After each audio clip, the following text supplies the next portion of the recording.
Halo guys, jumpa lagi dengan Sukma Kun dan hari ini kita kembali kedatangan sebuah paket dari Tokopedia. Nggak disponsorin sama Tokopedia karena berasa nyaman aja selalu belinya di toko ijo alias Tokopedia. Nggak pakai lama, yuk langsung aja kita unboxing. Setelah beberapa hari pakai iPhone 11 Pro, rasanya ada yang kurang karena ada beberapa aplikasi yang saya perlukan itu ternyata tampilannya berbeda dan ada satu feature yang nggak berfungsi di iOS. Jadi mau nggak mau harus cari HP Android. Satu lagi nggak perlu yang mahal-mahal karena ini hanya untuk handphone secondary aja. Tapi kalau kita lagi mau nyari handphone kedua itu juga nggak bisa mengesampingkan faktor-faktor seperti kenyamanan dan juga kemudahan penggunaan untuk keperluan sehari-hari. Jadi setelah beberapa konsiderasi akhirnya menjatuhkan pilihan ke handphone seharga 2 jutaan ini. Tidak lain dan tidak bukan adalah Redmi Note 10.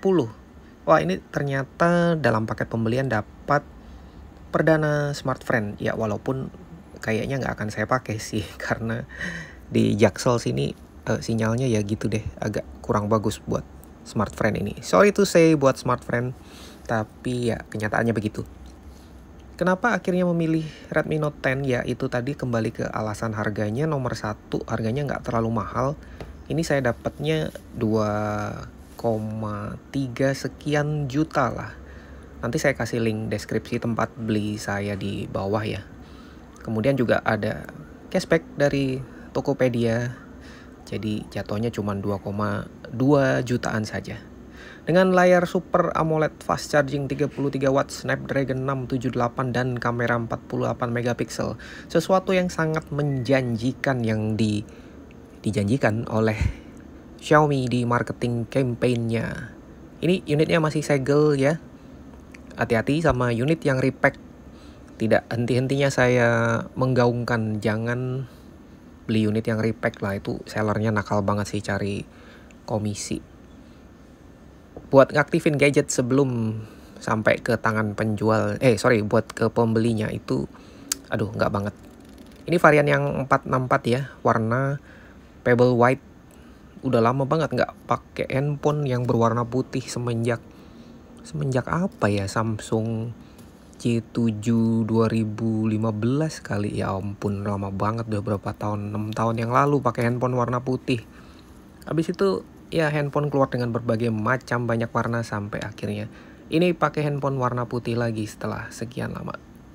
Kita buka langsung saja kotaknya dan ini dia HP-nya. Ada yang agak terasa baru ya di kemasan Xiaomi yang kali ini. Ini handphonenya cukup mengejutkan untuk handphone 6,43 inch, tapi ternyata nggak berat-berat banget gitu. Bobotnya tuh jauh lebih enak dibandingkan Poco X3 NFC yang saya pakai kemarin selama 2 bulan. Itu rasa berat. Ini packagingnya dia ada tempat buat kameranya gini ya. Ini sesuatu yang agak baru. Kalau kemarin tuh bolong. Ternyata di sini sekarang kayak dicetak gitu ya. Terus ini di dalam kita lihat kita dapat apa. Ini ada SIM ejector yang bentuknya standar gini ya, bulat dan itunya panjang batangnya. Kemudian di sini ada ya ini dokumen-dokumen seperti biasa. Itu ini ada kartu garansi. Sekarang klaim garansi Xiaomi itu gampang banget ya. Service centernya juga di mana-mana.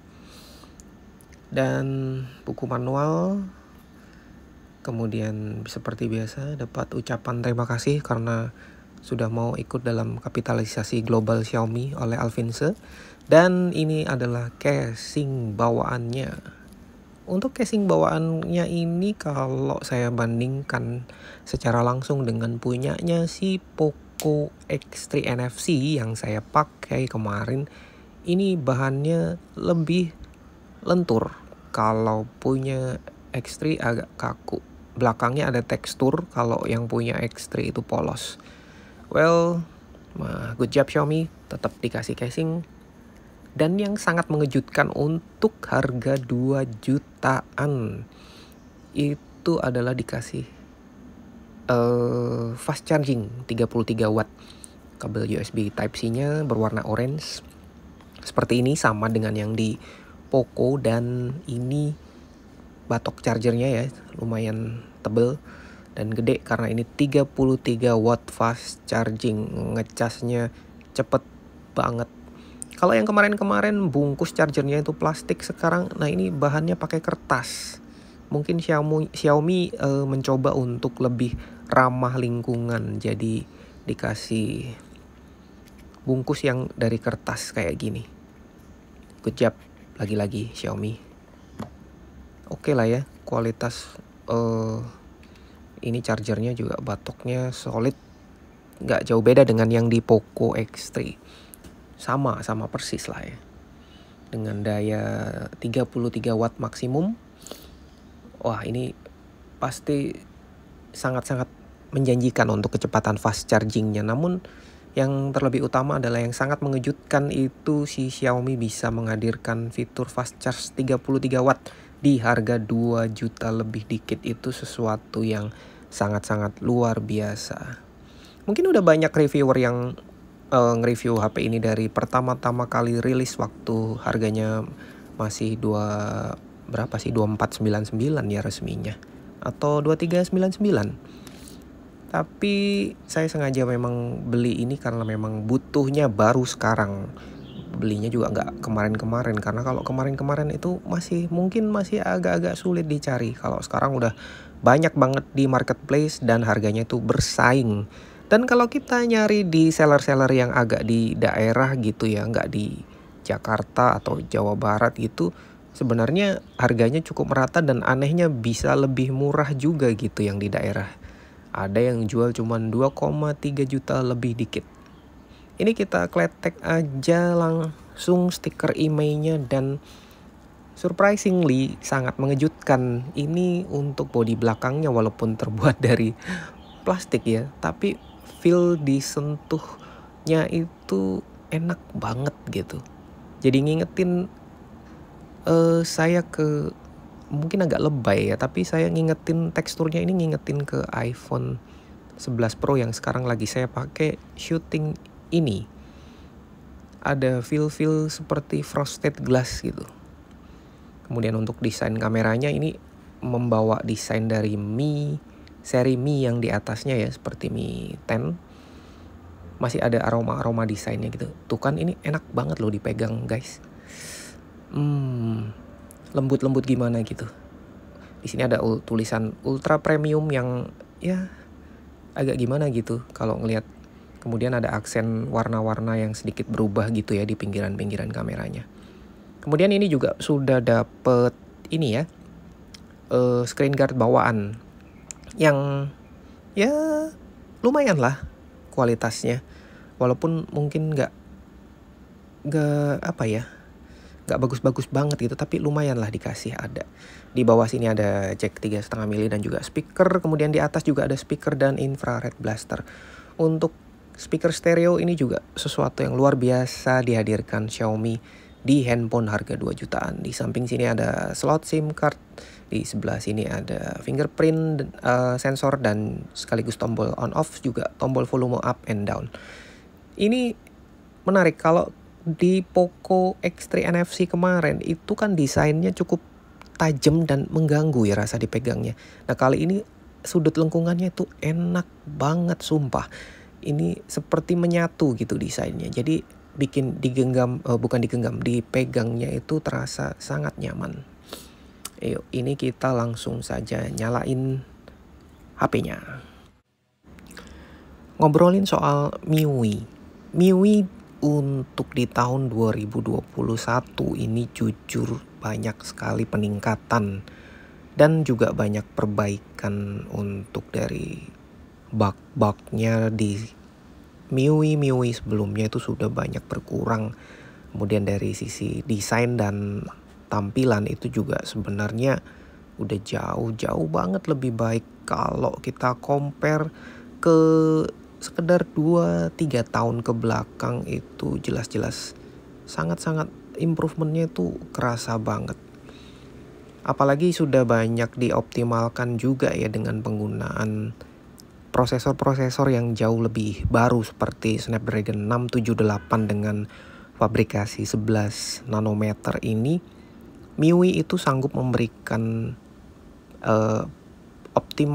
optimasi penggunaan baterai yang jauh lebih baik juga.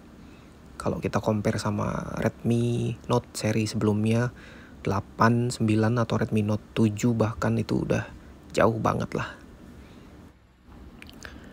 Kembali soal ngomongin build quality untuk handphone harga 2 juta, sebenarnya kebanyakan dari kita itu biasanya diperhadapkan pada jangan berharap banyak. Tapi kali ini Xiaomi Indonesia benar-benar bisa memberikan sebuah nilai tambah juga di build quality yang mereka berikan. Untuk frame-nya di samping, kemudian back case-nya ini, kalau kalian pegang secara langsung itu premium feel-nya itu dapat. Mungkin itu alasan mereka ngasih tulisan ultra premium di belakang ya. Dan kebanyakan dari kita juga biasanya kalau pakai handphone tuh pasti dikasih casing lah ya dari baru beli sekalipun. Nah ini cuman ada rasa ternyata casingnya ini pada bagian atas.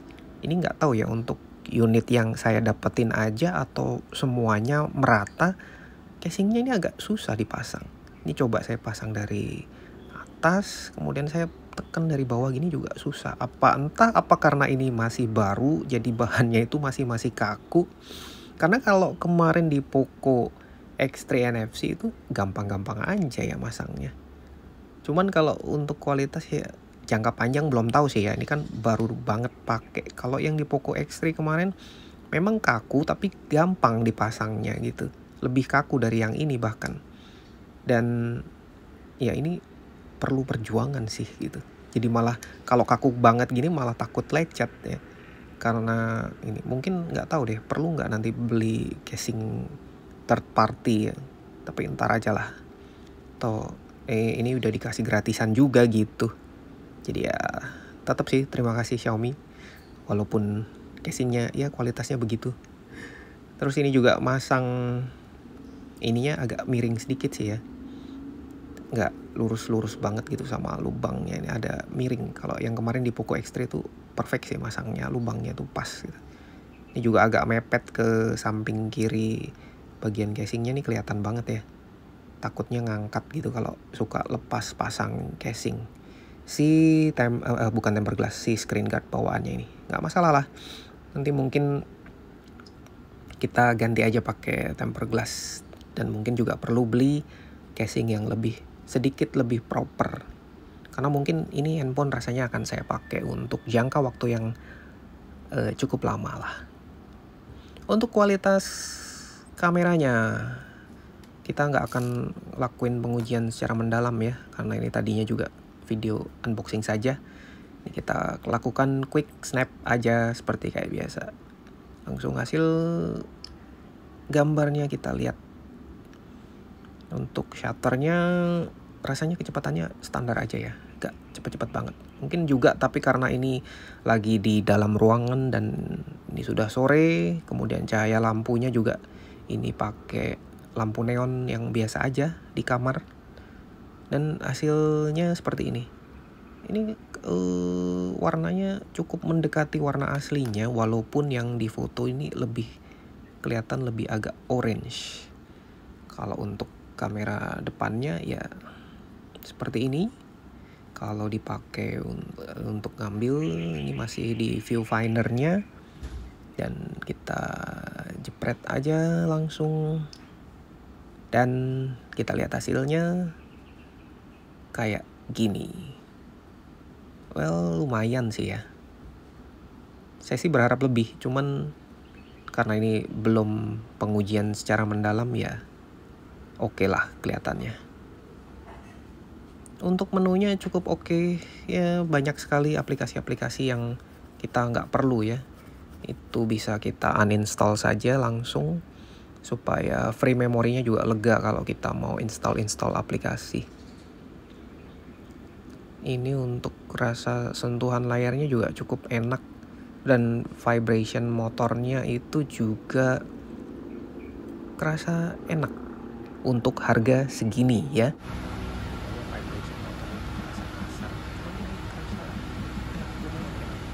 Nggak tahu nih kedengeran apa nggak di kamera.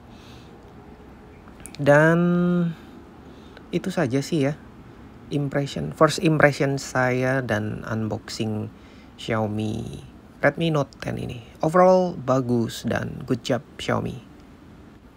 Oh ya, per video ini rilis juga si Xiaomi sudah memberikan update MIUI terbaru untuk seri Redmi Note 10 ini. Semoga saja nanti di pemakaian selanjutnya bisa saya review lebih mendalam ya. Fitur-fitur apa yang improve dan apakah ini memberikan performance yang lebih baik lagi. Thank you, Sukmakun undur diri dan sampai ketemu di review selanjutnya. Terima kasih.